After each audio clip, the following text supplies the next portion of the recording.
Good morning, love warriors. So, today I want to talk to you about authenticity.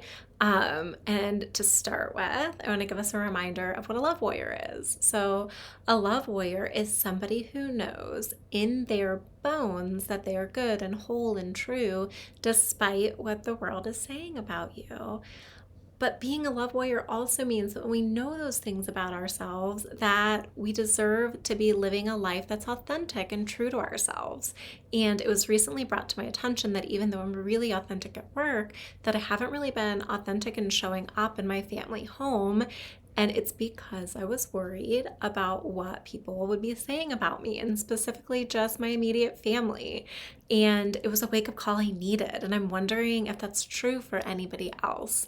So, the story I was making up is that I'm bossy and controlling, hard to be around, high expectations. And so, I wasn't living in my largeness. I was making a lot of concessions not to kind of upset the status quo. And also, when I got married 5 years ago, I adopted a gender role of keeping everybody happy, and that it was my job to just keep the emotional balance in our house. And in doing that, year over year, and in becoming a mommy, it just kind of grew from there. And I forgot what I wanted and who I am, and that I don't need to worry about the labels that I'm assigning to myself, or if I'm doing something in a way that's different than my husband would, making concessions and stop doing it that way because I don't want to be, feeling shame, even if that's not his intention. But I'm feeling it, and stopping asking for what I need and doing things the way I want to be doing them. And so I came back into alignment and authenticity, and it feels so good, right?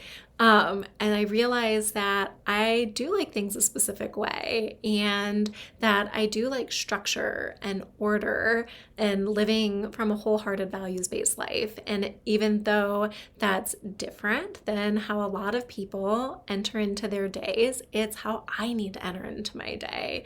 And so I put that bossy title down, and I just accepted myself, and that I do like structure and order. Like I said, I put together charts. I put together how we eat. I love eating whole, real foods to stay healthy. I put together a schedule for my little kids because I want them to have music and art and exposure to reading and time to play and explore outside. But I want that throughout their day. This free play since March is driving me batty. I put together a really cool chore chart for my teenager so he knew his expectations. And in the past, I would hold back from doing that because I was so worried that I'd come across as overbearing and I wasn't living in my largeness.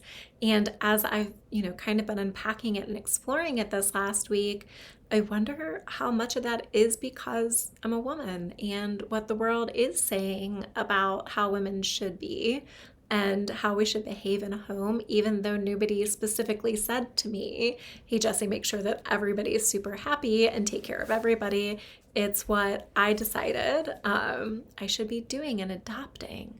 And I needed to put that shit down, and I did. And I feel, in alignment and so much better. But now my job is to ask myself, why did I make concessions? And why was I out of alignment? And what am I believing about what the world is saying, even if it's subconsciously? And so I'm going to unturn some rocks, and I'm going to do some deep diving into my own heart and sharing it with you so I can continue to live in my largeness, because being centered at home means I can give more to the world, which is really what lights me up. And that's what lights up all love warriors, is knowing that we're good and whole and true, and the world can be good and whole and true. So here's the challenge this week. I want you guys to dig in and think to yourselves, in what ways am I playing small? What am I doing that doesn't feel like me? Is there any way that I can be more authentic to myself? And I'm guessing it's not, food charts for everybody.